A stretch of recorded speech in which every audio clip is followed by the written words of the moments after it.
Amid record-breaking voter turnout, there were reports of long lines and broken machines, but most would agree that we saw improvement at the polls from the August primaries. Samie Gebers spoke to Maricopa County Recorder Adrian Fontes on how the day went. I also spoke to a voting rights advocate who said that the state needs to invest more in these elections. Adrian Fontes said that it's all about allocating the budget to make the process more efficient. Lines and broken machines. I don't know what the problem is. Nothing's being explained, so just kind of waiting. Problems at the polls cause frustration for those wanting to cast in their ballot Tuesday. And the Arizona director for All Voting is Local says that frustration can lead to fatigued voters. And sometimes people leave the polling place. People have to get to work.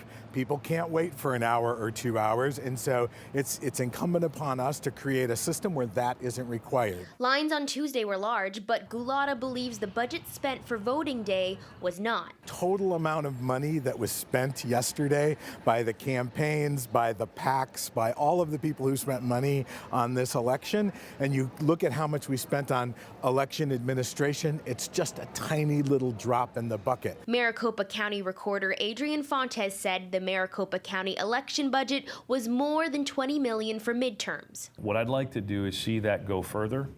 I'd like to see that help to improve the voter experience. How much money you have versus how you spend the money you have really is a very important part of the equation as you make the decisions moving forward. And both Gulata and Fontes agree that Tuesday was a step up from what we saw in the primaries. Yeah, I'm giving us a grade of A-, which means it went pretty darn well, but there's always room for improvement. I think we did a better job this time. Not perfect, but I think we did a better job. But the would-be voters who couldn't wait for fixes say Arizona has a way to go when it comes to the poll. Fontes said that they are currently looking at ways to make sure polling places in the general election in 2020 will see improvements.